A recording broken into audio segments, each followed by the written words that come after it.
यह है school to you channel.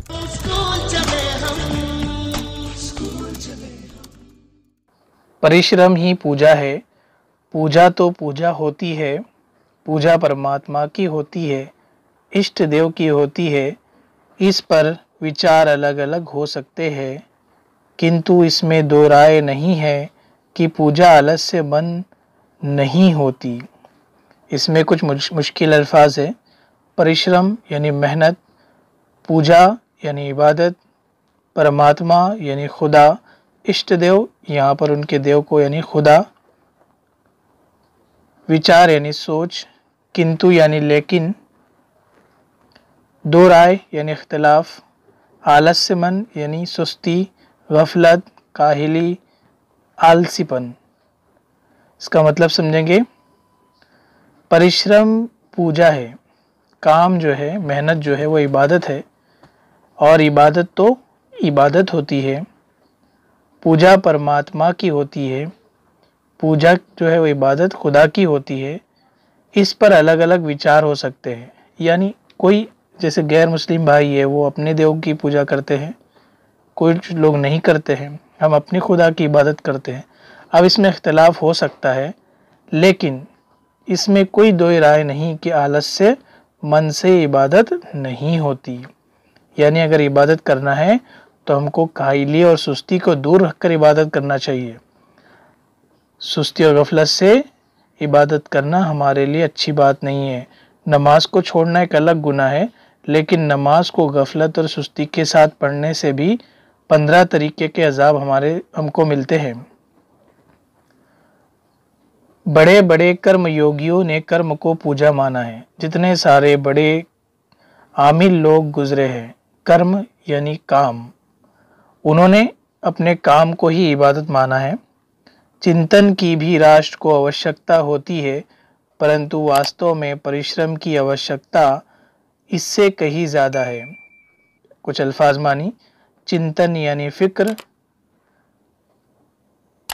सोच, आवश्यकता यानी ज़रूरत, वास्तव यानी हकीकत। अब हमारे देश को, राष्ट्र को यानी हमारे देश को फिक्र की और सोच की बड़ी ज़रूरत है, लेकिन हकीकत में सख्त मेहनत की भी इससे ज़्यादा हमारे देश को ज़रूरत है। बचपन से ही परिश्रम करने का अभ्यास निसंदेह आपको सफलता की राह पर ले जाता है। अभ्यास यानी मश्क, निसंदेह यानी यकीनन। अब इसका मतलब बचपन से ही परिश्रम करने का अभ्यास, बचपन से ही मेहनत करने की मश्क यकीनन आपको सफलता यानी कामयाबी की राह पर ले जाता है। राह यानी रास्ता। यदि आपको आलस्य की आदत पड़ गई तो समझ लीजिए कि आप पतन की ओर जा रहे हैं। यदि आपको आलस्य यानी सुस्ती, पतन यानी गिरावट, ढलान की तरफ जा रहे हैं। मतलब समझेंगे, अगर आपके अंदर सुस्ती है और उसकी आपको आदत पड़ गई तो आप समझ लो कि आप ज़िल्लत, रुसवाई, नाकामयाबी और बर्बादी की तरफ जा रहे हैं, गिरावट की तरफ जा रहे हैं। दुखों की मार से फिर आपको कोई बचा नहीं सकता। कहा गया है कि आलस्यो ही मनुष्याना शरीरस्थो महारिपो। अगर आप आलसी बन गए हैं तो फिर आपको कोई बचा नहीं सकता कि आप तक दुख ना पहुँचे हो। कहा गया है कि आलस्य ही मनुष्याना शरीरस्थो महारपी, यानी सुस्ती और गफलत ही इंसान के शरीर की बर्बादी है। सचमुच आलस्य शरीर में ही बसने वाला हमारा सबसे बड़ा शत्रु है। शत्रु यानी दुश्मन। हकीकत में जो सुस्ती और गफलत है वो हमारे शरीर में बसता है और वही हमारा सबसे बड़ा दुश्मन है। संत कबीर केवल भक्त या संत ही नहीं थे, वे अपने हाथ से कपड़ा भी बुनते थे। संत यानी जैसे हमारे से मौलाना, कारी साहब मौलाना होते हैं, वैसे उनके अंदर संत होते हैं। भक्त यानी मुरीद। कबीर साहब की बात यहाँ पर कह रहे हैं कि वो सिर्फ संत और मुरीद नहीं थे, इतने बड़े महापुरुष होने के बावजूद भी वो अपने हाथों से कपड़ा बुनते थे। वे परिश्रम को ही पूजा मानते थे। परिश्रम शारीरिक नहीं होता, मानसिक और बौद्धिक परिश्रम भी होते हैं। अल्फाज मानी, शारीरिक यानी जिस्मानी, मानसिक बौद्धिक यानी दिमागी। वो हमेशा अपने मेहनत को ही अपनी इबादत मानते थे। और मेहनत जो होती है सिर्फ जिस्मानी नहीं होती है बल्कि दिमागी मेहनत भी होती है। परिश्रमी में आत्मविश्वास होता है, उसे मालूम होता है कि परिश्रम का फल मीठा होता है। परिश्रमी यानी मेहनत करने वाला, आत्मविश्वास यानी खुद एतमादी। परिश्रमी को ये एतमाद होता है और उसको मालूम होता है कि परिश्रम का फल जो होता है, मेहनत का जो फल होता है बहुत मीठा होता है, क्योंकि उसके अंदर खुद एतमादी आ जाती है और उसको पता होता है कि हम जो मेहनत कर रहे हैं उसका फल हमको एक दिन मिलेगा और वो बहुत मीठा होगा। फल मिलने में देर हो सकती है परंतु परिश्रम निष्फल नहीं हो सकता। अब मेहनत कर रहे हैं, मेहनत करते करते हमको उसके साथ सब्र भी करना है। मेहनत करते वक्त हमको फल थोड़ा देरी से मिलेगा लेकिन वो निष्फल यानी बेफ़ायदा नहीं होगा। निष्फल यानी बेफ़ायदा। एक बार एक विद्यालय का परीक्षा परिणाम घोषित किया जा रहा था। विद्यालय यानी कॉलेज, परीक्षा यानी एग्ज़ाम, घोषित यानी ऐलान। एक कॉलेज का रिज़ल्ट बताया जा रहा था। एक बालक ने खड़े होकर कहा कि उसका परिणाम घोषित नहीं हुआ। एक बालक यानी बच्चा, परिणाम यानी रिज़ल्ट। एक बच्चा खड़ा हुआ और उसने कहा कि मेरा रिज़ल्ट का ऐलान नहीं हुआ। प्रधानाचार्य ने कहा, जिनके नाम नहीं बोले गए वे उत्तीर्ण नहीं है। बालक दृढ़तापूर्वक बोला, गुरुदेव ऐसा नहीं इस वीडियो को लाइक करें हो सकता।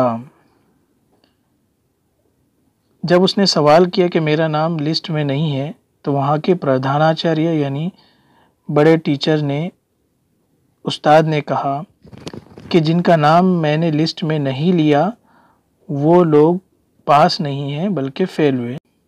तो बच्चा गुस्से से बोला, गुरुदेव यानी उस्ताद ऐसा नहीं हो सकता। प्रधानाचार्य ने जोर देकर कहा, बैठ जाओ, तुम अनुत्तीर्ण हो। अनुत्तीर्ण यानी फेल। उस्ताद ने जोर से कहा कि बैठ जाओ, तुम फेल हो गए हो। विद्यार्थी फिर भी नहीं बैठा तो प्रधानाचार्य ने उस पर 5 रुपये जुर्माना लगा दिया। जुर्माना यानी चलन। विद्यार्थी यानी तालिब इल्म। जब तालिब इल्म नहीं बैठा तो उस्ताद ने उस पर 5 रुपये का जुर्माना आयद कर दिया।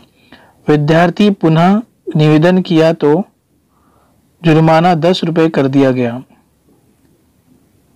पुनः यानी फिर से।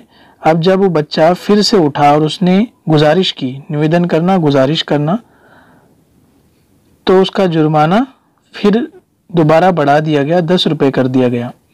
विद्यार्थी फिर भी नहीं बैठा। कक्षा अध्यापक ने भी कहा, सर बालक ठीक कहता है, ये अनुत्तीर्ण नहीं हो सकता, ये पढ़ाई में कठिन परिश्रम करता है। अब पहली मर्तबा 5 रुपये लगा दिया गया, दूसरी मर्तबा फिर और 5 रुपये लगा दिया गया।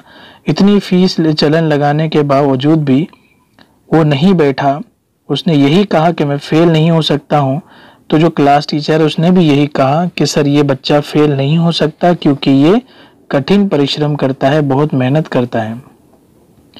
इतने में विद्यालय का बाबू दौड़ा दौड़ा आया और क्षमा मांगते हुए बोला, सर टाइप होने में एक नाम छूट गया था। बाबू यानी क्लर्क, विद्यालय यानी कॉलेज।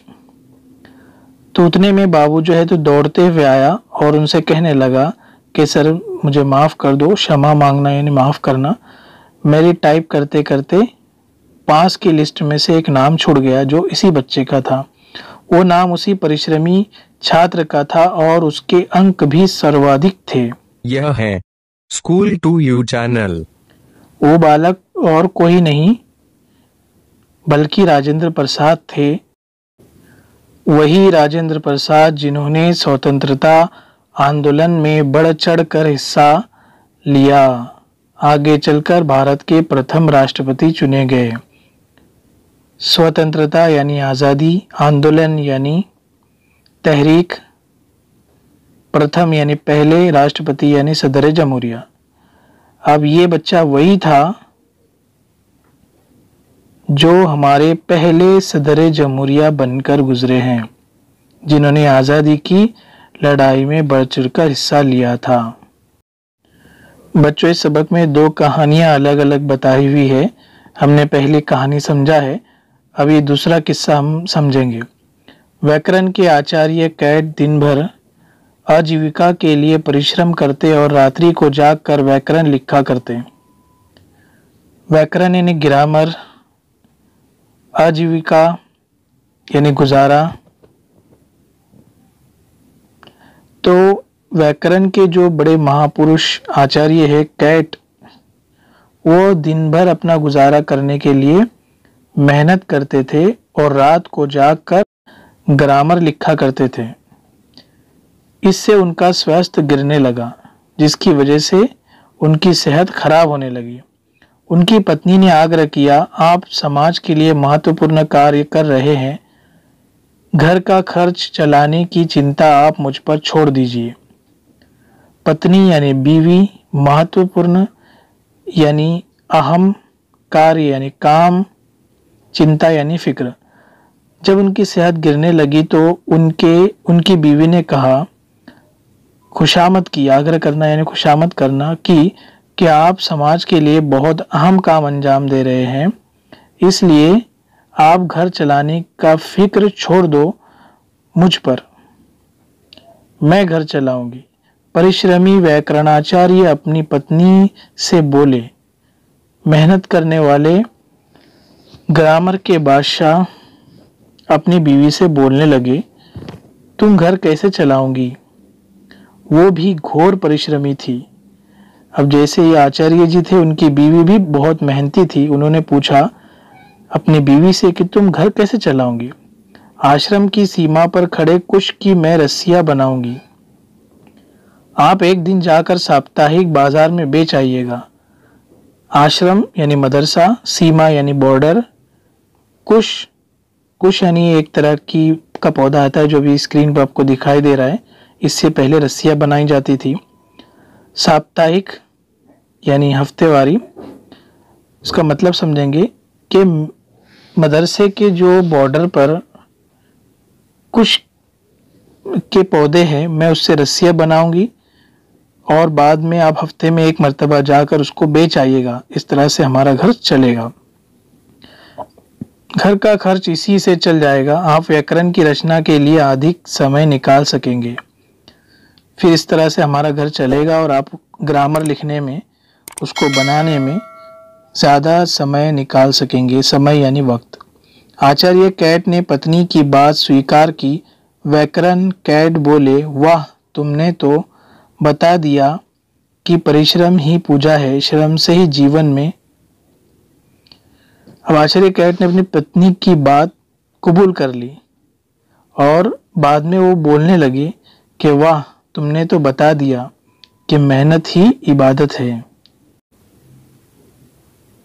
शर्म से ही जीवन में सब साध्य होता है। अब तो शीघ्र सफलता मिलेगी और जिंदगी के अंदर मेहनत से ही सब कुछ पूरा होता है। अब तो मुझे यकीन है कि कामयाबी बहुत जल्द मिलेगी। शीघ्र यानी बहुत जल्दी, सफलता यानी कामयाबी। आगे चलकर उन्होंने अद्भुत व्याकरण की रचना की। ये पुस्तक आगे चलकर विद्यार्थियों के लिए पथ प्रदर्शक का काम करने लगी। और फिर अद्भुत यानी अजीब, व्याकरण यानी ग्रामर, विद्यार्थी यानी तालिब इल्म, प्रदर्शक यानी राह दिखाने वाला। तो उन्होंने आगे चलकर ग्रामर की बहुत उम्दा किताब लिखी, बहुत अच्छा ग्रामर बनाया, जो आगे चलकर बहुत सारे तालिब इल्म के लिए राह दिखाने का काम कर गया। अगर हमारी ये वीडियो आपको अच्छी लगी हो तो एक लाइक जरूर करें। यहाँ पर इस सबक में एक सवाल दिया हुआ है, किसने किससे क्यों कहा है, लिखो। एक ही सवाल में 3 सवालात पूछे गए हैं। किसने कहा, किससे कहा और क्यों कहा। तो हम देखते हैं। क, पहला प्रश्न, सर टाइप होने में एक नाम छूट गया था। ये किसने कहा? बाबू ने कहा। किससे कहा? प्रधानाचार्य से कहा। क्यों कहा? क्योंकि टाइप करते वक्त एक बालक का नाम छूट गया था। प्रश्न क्रमांक ख, गुरुदेव ऐसा नहीं हो सकता। बालक ने प्रधानाचार्य से कहा क्योंकि वो अनुत्तीर्ण की लिस्ट में आ गया था। प्रश्न क्रमांक 3 यानी ग, घर का खर्च चलाने की चिंता आप मुझ पर छोड़ दीजिए। पत्नी ने आचार्य कैट से कहा क्योंकि उनका स्वास्थ्य गिरने लगा था। घ, वाह तुमने तो बता दिया कि परिश्रम ही पूजा है। आचार्य कैट ने अपनी पत्नी से कहा क्योंकि उनकी पत्नी ने कहा था कि घर खर्च का चिंता आप मुझ पर छोड़ दीजिए। बच्चों, इस सबक के ताल्लुक से और कुछ इजाफी सवालात है जो सितंबर की वर्कशीट में दिए हुए थे, हम वो भी देख लेंगे। निम्नलिखित प्रश्नों के उत्तर 2-3 वाक्य में लिखो। मंदरजा झैल सवालों के जवाब 2-3 जुमलों में लिखो। प्रश्न क्रमांक 1, आलस्य से व्यक्ति को क्या हानि होती है? सुस्ती से किसी शख्स को क्या नुकसान होता है?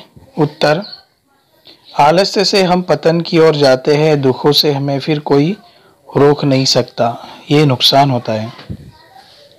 यानी सुस्ती की वजह से हम गिरावट की तरफ जाते हैं और हमको दुख से कोई रोक नहीं सकता। प्रश्न क्रमांक 2, आचार्य की पत्नी ने आचार्य को गिरते स्वास्थ्य को सुधारने का क्या उपाय बताया? उत्तर, आप समाज कार्य कर रहे हैं, घर खर्च की चिंता मुझ पर छोड़ दीजिए, ये उन्होंने उपाय बताया था। प्रश्न क्रमांक 3, आचार्य की पत्नी ने क्या काम करके घर खर्च चलाने का निश्चय किया? आचार्य की पत्नी ने किस तरह से घर चलाने का सोचा था? उत्तर, आश्रम की सीमा पर खड़े कुश की रस्सियां बनाने का काम करने लगी। प्रश्न क्रमांक 4, आचार्य का स्वास्थ्य क्यों गिरने लगा था? आचार्य की सेहत क्यों खराब होने लगी थी? आचार्य दिन भर जीविका के लिए परिश्रम करते और रात को जाग कर व्याकरण लिखने के कारण उनका स्वास्थ्य गिर रहा था। बड़े बड़े कर्म योगियों ने किसको पूजा माना है? योगियों ने परिश्रम को पूजा माना है।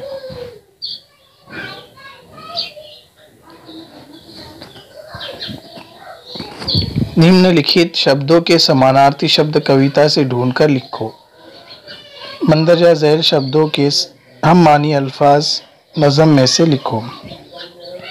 अब समानार्थी शब्द यानी हम मानी अल्फाज। शत्रु दुश्मन, व्यर्थ फिजूल, मेहनत परिश्रम, अनोखी अजीब, गिरावट पतन, दंड जुर्माना, सबसे अधिक अपार। निम्नलिखित शब्दों के विरुद्धार्थी शब्द लिखो। सफलता असफलता, पतन उत्थान, शत्रु मित्र, निष्फल फलदार, उत्तीर्ण अनुत्तीर्ण, परिश्रमी आलसी। अगर हमारी ये वीडियो आपको अच्छी लगी हो तो एक लाइक जरूर करें। Visit for more information.